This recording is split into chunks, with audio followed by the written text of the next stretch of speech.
저도 봉준호 감독의 영화를 꽤 봤는데, 그러게요. 러브 스토리는 없었네요. 다나한 독서. 안녕하세요. 다나한 독서의 김다나입니다. 요즘 영화계에서 핫한 소식이 있죠? 바로 우리나라를 대표하는 봉준호 감독의 8번째 장편 영화 미키 세븐틴이 개봉했는데요.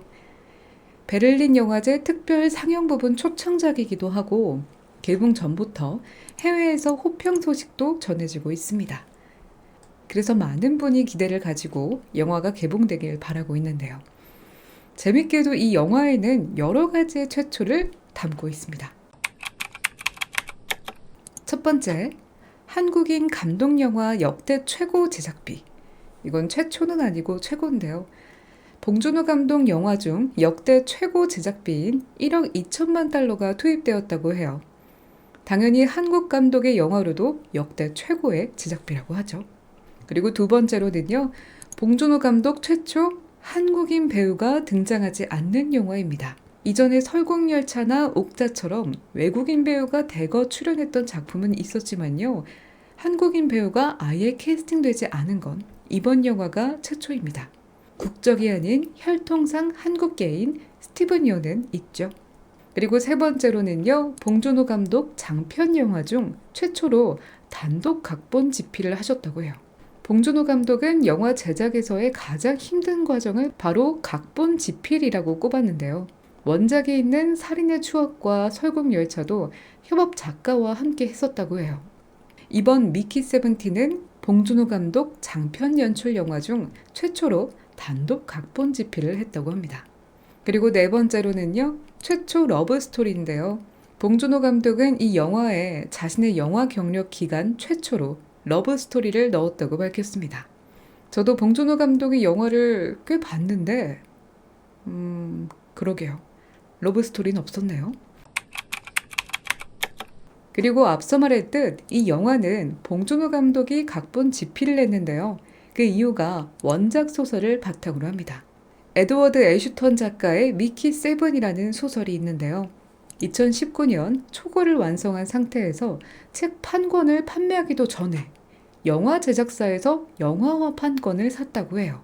그 이후 봉준호 감독이 작가와 전화를 하며 소설에 흥미가 있다고 전했고 소설 출판 전부터 각색 작업에 돌입했다고 합니다. 그래서 지금 이 영화의 원작 소설도 인기를 끌고 있는데요. 아무래도 봉준호 감독만의 개성으로 원작 소설과 영화는 무척 다를 것 같죠? 원작 소설과 영화, 어떤 차이가 있을까요? 간단한 줄거리는 이렇습니다. 지구는 한참 전에 멸망했고 인류는 연합을 만들어 지구를 탈출한 상황입니다. 인류 문명이 다른 우주 행성으로 새로운 터전을 만들기 위해 개척단을 보내는데요. 얼음으로 뒤덮인 행성, 니플하임에서 개척민 소속의 익스펜더블, 즉 소모인력인 미키가 위험한 임무가 필요할 때마다 나서게 됩니다. 여기서의 미키는 위험한 임무를 대신해주는 복제인간입니다. 미키 1, 미키 2 이렇게 거쳐 이 소설의 등장인물 미키 7은 7번째 복제되었습니다. 그런데 항상 이 복제인간은 죽은 전임자의 기억을 갖고 복제됩니다. 이렇게 기억을 가진 채 위험한 임무를 맡은 미키 7이 죽을 위험에 처했다가 가까스로 살아났는데 자신의 기억을 가진 미키 8을 만난 것입니다. 이 사실을 알게 되면 둘 다 죽을 수 있는 상황이라 복제인간인 미키 7은 살아남으려고 발버둥을 치게 되죠. 원작 소설과 영화와 다른 점은 우선 제목에도 있죠. 원작은 미키 7인데 영화는 미키 세븐틴입니다. 봉준호 감독은 원작보다 미키를 10번 더 죽여서 미키 세븐틴이 되었다고 밝혔는데요. 이 17이 불길한 숫자이기도 하고 주인공의 찐따스러움과 그 인물을 관객이 불쌍하게 볼 수 있어서 이런 설정을 넣었다고 했습니다. 또한 시간대도 원작과 영화는 다른데요. 소설은 먼 미래의 이야기인데 영화는 멀지 않은 2054년이라는 근미래로 설정되어 있습니다. 이렇게 설정한 이유는 무엇일까요? 항상 우리 사회와 맞닿아 있는 현실을 직시해 대중들이 이해할 수 있는 선에서 영화로 메시지를 제시해주는 봉준호 감독인데요.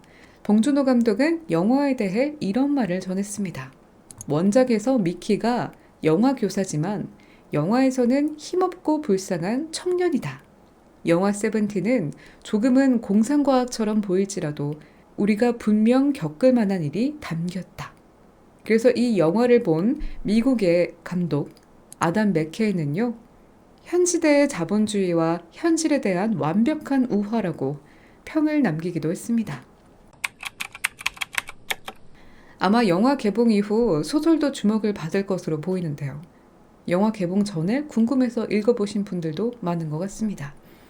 소설의 일부가 궁금하신 분들을 위해 간략하게 소설의 일부를 들여다볼게요. 그 모든 죽음의 경험에서 괜찮은 점이 있다면 내가 진짜로 어떤 면에서는 빌어먹을 불멸이라는 것이다. 나는 단순히 미키 원이 했던 일을 기억하는 것이 아니다. 나는 그로 살았던 삶을 기억한다. 그의 마지막 몇 분은 기억하지 못하지만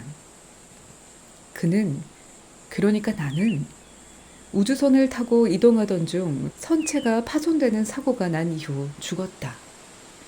몇 시간 후 미키2가 깨어났고 그는 당연히 자신이 미드가르드에서 태어난 31살의 남자라고 생각했다. 누가 알겠는가? 진짜 그럴 수도 있다. 미키2의 눈으로 세상을 보는 진짜 미키 반스일 수도 있다. 그렇지 않다고 한들 알아차릴 수 있을까? 하지만 지금 내가 죽고 나면 재생 탱크에서 나올 또 다른 나는 없을 것이다. 다른 나는 이미 이곳에 있고 외모는 똑같을지 모르지만 에잇은 확실히 나를 잇는 존재가 아니다. 솔직히 에잇은 나를 별로 좋아하는 것 같지도 않다. 나한테는 좀 힘들어. 그리고 네가 죽을 때마다 매번 더 힘들어져. 지난 밤에는 정말 괴로웠어. 식스가 죽었을 때보다도 파이브한테도 일이 생겼을 때보다도 더 힘들었어.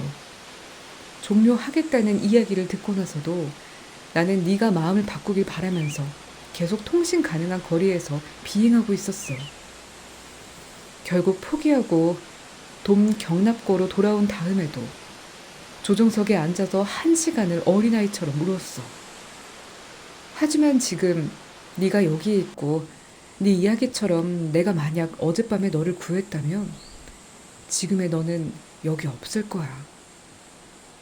그래서 나는 지금 어떤 감정을 느껴야 하는지 모르겠어. 그래, 불멸이란 참 이해하기가 어려워. 그렇지? 다나한 독서.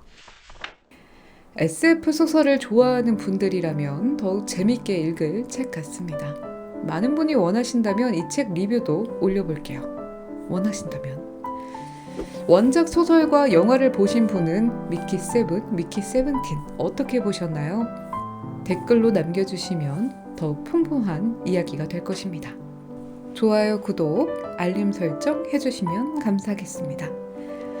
그럼 저는 다음 책으로 돌아오도록 하겠습니다. 다나한 독서의 김다나였습니다.